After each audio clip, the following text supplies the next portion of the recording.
little bit spooky, but there is a reason for that. Turn the lights off so we can see. Look at that. We have got our dome light working completely now. Works with the, had to put a new switch in out down here for the, right there, for the door. So as you can see, on, off, on, off. And I'm not sure if I can reach in here to make this happen, but also got a new switch on there so I can manually toggle that. So that's pretty cool. We got hornage. Yes, that's right. The horn works here on the 51 Ford F1. I am going to sound it for you here in just a moment, but be warned, it's loud.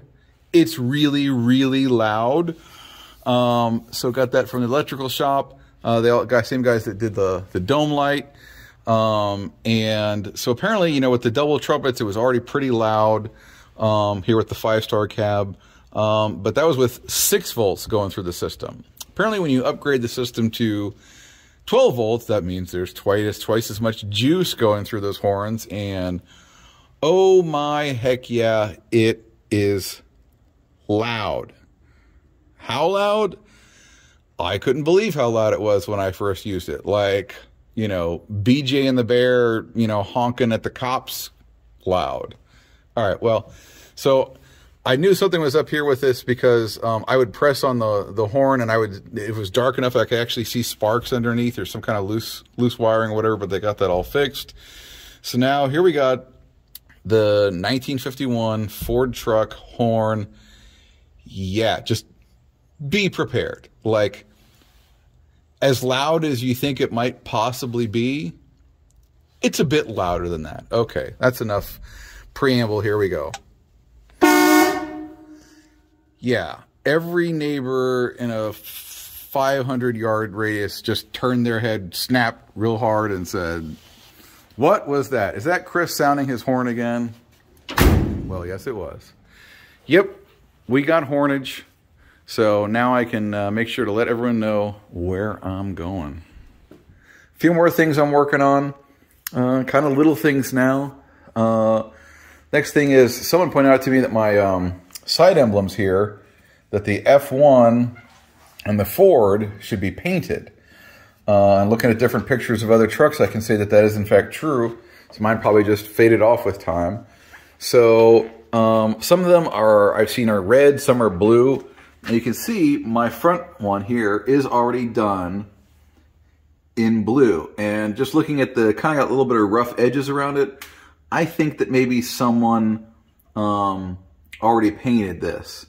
So the color is what they call the Ford True Blue, which I did go get some of. I actually did a little test patch right there. You can probably see it looks a little bit different from the existing paint. So I'm probably going to go over and repaint that and then hit these side emblems as well. I've also seen it done in red, which maybe thinking since this was a red truck originally, that would make more sense, but front's already blue and I like the Ford blue, so that's what we're gonna do. And the truck is back. It's been away for a couple of weeks, actually a little bit more than a couple of weeks. I guess I got spoiled with the work I've been having done on it so far, and that it was pretty much in and out real fast kind of trips. But I needed to get the kingpins done on the truck.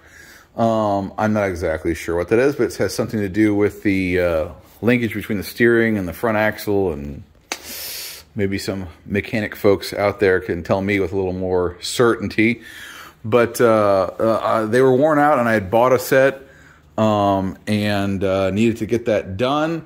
So I had to make an appointment. Unfortunately, my place that I had been going for transmission and steering stuff, I called them up and they said, "We're not working on the old cars anymore." What a shame that is. So those are really good guys, old school guys who did great work, and man, do I miss them. But so I had to find another place. Went to kind of like the fancy old car restoration place here in Carmel, Indiana. Everyone says they do great work, but they also do a lot of work. Lots of old cars there any given time, and boy, getting in line to be serviced is not easy. I had to wait 3.5 weeks just to get an appointment, and then I took the truck in on bright and early on my Monday morning of my appointment, and then they sat on it for 2 weeks and did absolutely nothing with it. I was not too thrilled about that, but if you've been paying attention to some of the comments I've been making about my 1959 Cadillac, which has been in this shop for so long now, getting the transmission rebuilt, I guess 2 weeks is not a crazy amount. But anyway, so we got these new kingpins in. My concerns, people had also said maybe the ball joints and tie rods were worn, but everything said that they checked out. So we got those put in, tightened up the steering, and we'll take a drive to test her out.